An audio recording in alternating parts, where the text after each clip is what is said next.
Swallows and Amazons by Arthur Ransome. Chapter 24. Grave news from Houseboat Bay. After a good night's sleep, the swallows felt themselves again. They were up early and bathed. Then they went fishing for their breakfast and caught a dozen perch, for they wanted plenty of breakfast, the Amazons, and too, in case they came early. "You never know when they might start," said Susan. "I don't suppose they'll be here in time, but just in case, we've got enough for 6. We'll cook the lot in case, and now someone had better go up to the farm for the milk." They had been anchored for the fishing in Shark Bay, not far from the Dixons' landing place. They rowed ashore, and Roger and Titty went up to the field with a milk can, while the captain and the mate cleaned the perch by the side of the lake. "Titty'll be wanting to go off with Roger to look for her treasure again," said the captain. "Of course there isn't any really, but she'll want to go." "Sometimes she doesn't know what has happened and what hasn't," said the mate. "They can go this afternoon, but I expect she'll have forgotten all about it when the Amazon pirates come and Nancy and Peggy are putting up their tent and planning what to do next." "We've got an awful lot to do this morning," said the captain. "I want to splice all of the reef points before they come. I ought to have done it yesterday, and then Swallow really wants a scrub. And I want the camp to be like a new pin," said the mate. "My pots and pans are a disgrace."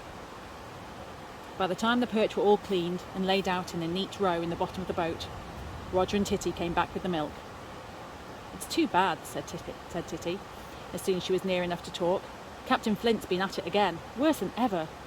We'd hardly said good morning to Mrs. Dixon before she said we ought never to have touched the houseboat. I told her we hadn't. She said, 'Well, somebody has.' Then she shut up and didn't say any more, even when I said Captain Flint was a beast and I wished his houseboat was sunk." "You oughtn't have said that," said Susan. "I forgot she was a native," said Titty. "She didn't give us any cake or molasses, not even an apple," said Roger. "Why can't he leave us alone?" said John. "Which perch did I catch?" asked Roger, looking at the row of clean perch in the bottom of the boat. "Was it this one? It wasn't the very little one. Susan caught that. I saw her." They rowed back to Wildcat Island. Susan stoked up the fire, put butter in the frying pan and melted it for frying the perch. Roger watched her. John went up to the lookout point. Titty followed him. "May Roger and I go to look for treasure after breakfast?" she said. "The Amazons are coming today," said John. "We've got to scrub the decks first and put everything shipshape before they come. But afterwards, perhaps." "Hello," he said. "Titty, skip down to my tent and get the telescope. That's the 3rd boat I've seen going into Houseboat Bay." "Aye, aye, sir," said able seaman, and ran down to the camp. Here she was grabbed by the mate, who wanted someone to butter bread while she was looking after the perch. "Captain wants a telescope," said the able seaman. "Tell him breakfast's practically ready," said the mate. "The telescope will keep. Perch won't. They ought to be eaten hot." Titty escaped with the telescope and gave her message. "Coming in a minute," shouted John. He held the telescope to his eye. "There's something up in Houseboat Bay. There's a motor launch going in now with a lot of people in it." The mate's whistle shrilled from the camp. "Coming, coming," shouted the captain. "If natives are making an attack on Captain Flint," said Titty, "I wish we were there too." The mate whistled again, and the captain and the able seaman joined the others by the fire. "Something's happening in Houseboat Bay," said John. "Boats going in, one after another. I suppose he's telling them all that we've been touching his beastly houseboat." "Don't think about Captain Flint," said Susan. "We can't help it if he thinks we've been at his boat. Nothing will stop his thinking it. Remember what Mother said? We know we haven't. Don't worry about him. I've put the sugar in your tea and here's your perch. There's another one after that, and then one more if the Amazons aren't quick." When each of the swallows had eaten 2 perch, so that 4 were left in the frying pan, Susan sent the boy up the lookout to see if the Amazon was in sight. He was back in a moment. "No sail in sight," he said, "but there's a big boat going out of Houseboat Bay." "They won't be here till after breakfast," said Susan. "That's another perch all round." "I wonder what is happening," said John. "Don't think about him," said Susan. "All right, I won't," said John. As soon as breakfast was over and done with, everybody set to work to tidy up. "I'll look after the camp," said the mate, "if you want to clean up Swallow. Take the boy and the able seaman and set them scrubbing the decks and polishing up the brasswork." There isn't much brasswork, said Roger. There are the belaying pins, said Titty. Well, go and polish them then, said the mate. You can do a lot with sand in a damp rag. Here are 2 rags. Get along with you. Clear all the dirt out and rub all over with a wet rag and make her look like a new ship. I'm going to bring the sail up to the camp, said John. It wants lacing into the yard, and I can do the reef points best when the sail isn't bent. I don't care as long as you don't get in my way, said Susan. I've got the pots to clean. We'll take Swallow round to the harbour and moor her, so she'll be snug in her berth when the Amazons come, said John. He went down to the landing place with the able seaman. The boy had run off before and was already aboard. They pushed off and paddled her round to the harbour. When they had left the mast and sail, when they went fishing before breakfast. John stepped the mast and hoisted Titty's flag to the masthead.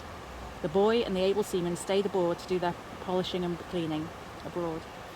John moored Swallow with a warp over her stern and the painter from her bows, so that she floated on one side of the harbour, leaving room for the Amazon to come in. You can slack up the stern wraps and haul on the painter when you want to come ashore, he said. Aye, aye, sir, said the able seaman and the boy, already busy scrubbing the thwarts and cleaning all the dirt from the bottom boards. The captain took the rolled up sail with his broom and yard, balanced them over his shoulder and carried them back to the camp. There he dumped them on the ground. Susan had just finished washing up. I'll just go up to the lookout and see if those boats have gone, he said. Susan looked up. It's no good thinking about him, she said. Just don't think about him at all. That's all very well, said John, but I can't help it. Come on and help me hang out the blankets, said Susan. The Amazons may be in sight, said John. Never mind if they are, said Susan. They took the blankets from the tents and hung them over the tent ropes that were stretched to the trees. Then they pummeled the hay bags, which had got very lumpy. They shook them and pushed them and pulled them about until they were a little less like half-empty sacks of round Dutch cheeses and a little more like mattresses. Then Susan started scraping the saucepan and the frying pan and cleaning the black off them with fine sand. At least it was not very fine sand, but it was the finest she could get. I'm going to leave the kettle just as black as it is, she said. It looks fine.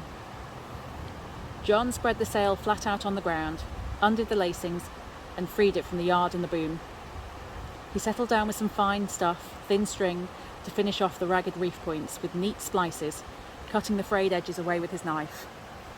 This took a long time, and then he noticed that one of the seams in the sail was giving. An inch or two of stitching had come undone. John went into his tent and rubbished in his box. Lucky we brought a sailmaker's needle, he said as he came back. Lucky if you know how to use it, said the mate with a moment or two later when she looked up and saw the captain sucking his thumb. Well, it isn't my fault, said the captain. Real sailmakers push the needle through with a lump of leather in the palm of their hand. Let's have a look, said the mate. Between them, they made a pretty fair job of the seam.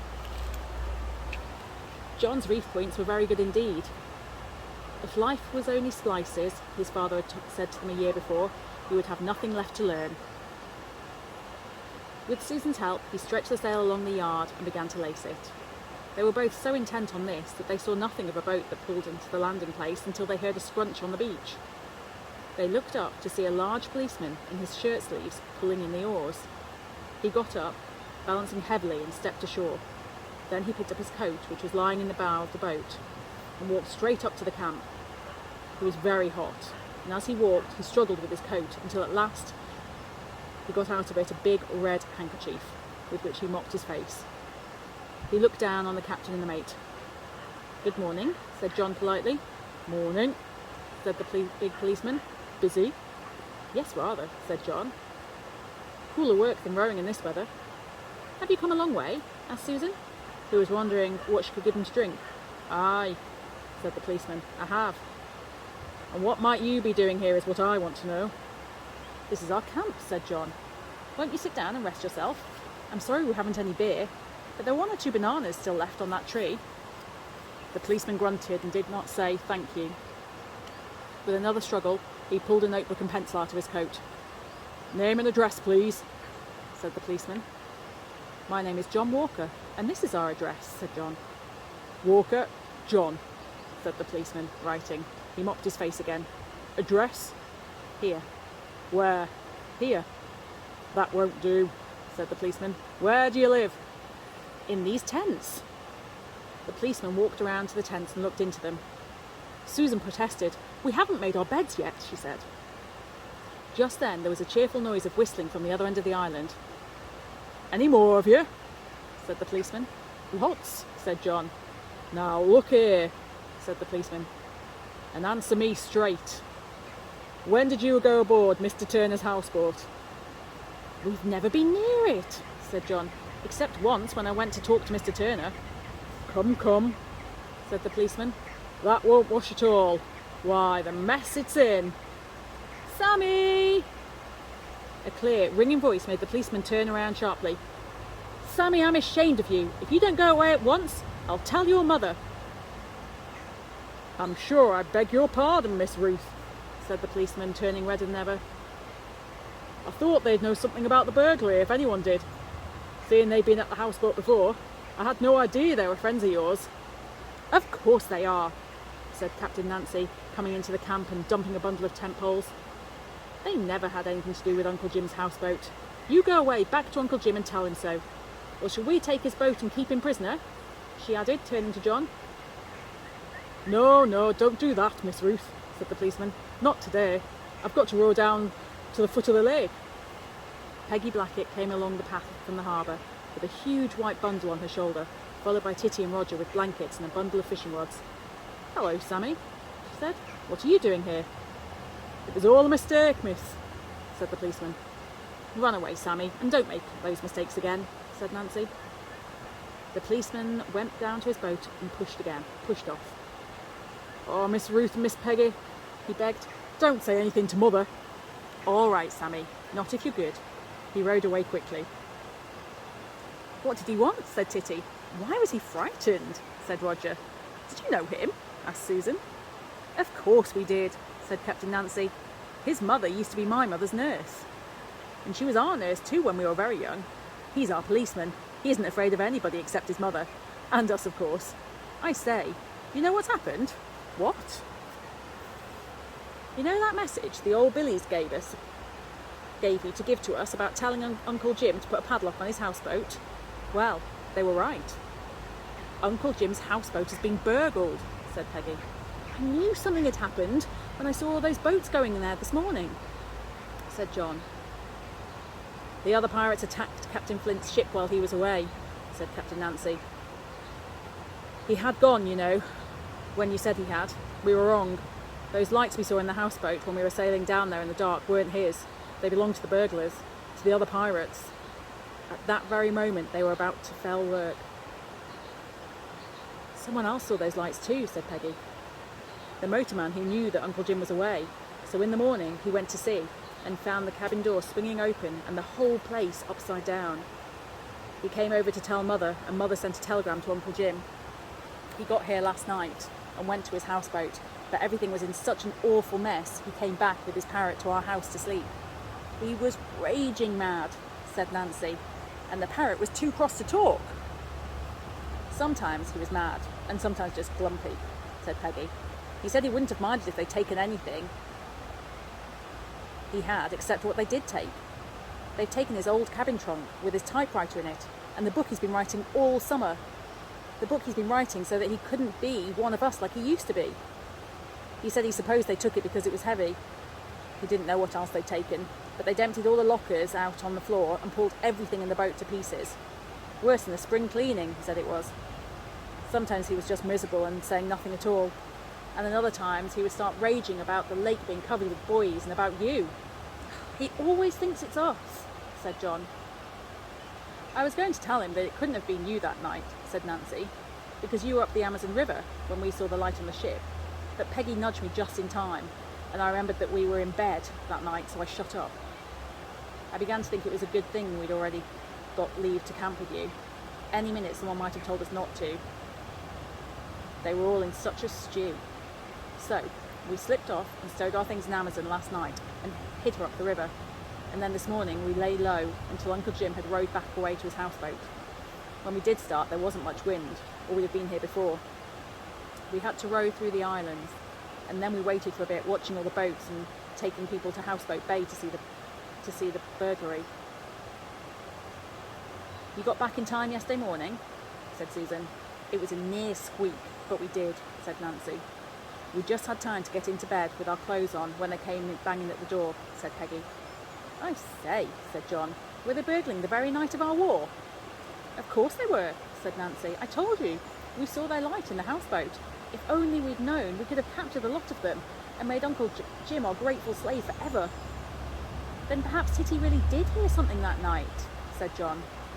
Perhaps the pirates I heard were the very ones who had sacked Captain Flint's ship, said Titty. Did you hear any? Said Nancy. They were in a rowing boat, said Titty, when I was anchored in Amazon. They probably were the burglars, said Nancy. We saw their light and then you heard them. What beats me is why Uncle Jim should have got it into his head that you had anything to do with it. Of course we didn't, said Captain John. Gaskets and bowlines, said Captain Nancy. You needn't tell me that. What puzzles me is why he should think you did.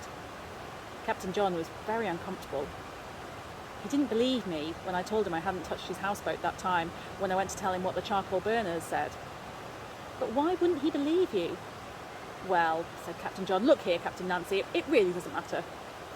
Of course it does, said Captain Nancy. Old Sammy would never have come up here nosing round if he hadn't heard something about you from Uncle Jim. It was the first day. It was that day we first saw you, said Captain John, when we thought he'd fired at you. He saw us when we sailed up the lake to see where you went. He thought it was us who put that firework on his cabin roof. Captain Nancy turned very red, even through her sunburn. I'll put that matter right at once, she said. Was he very beastly? He did call me a liar, said John, but it doesn't matter now, really. It does, said Captain Nancy. Peggy! Sir! Empty the rest of our stores out of Amazon.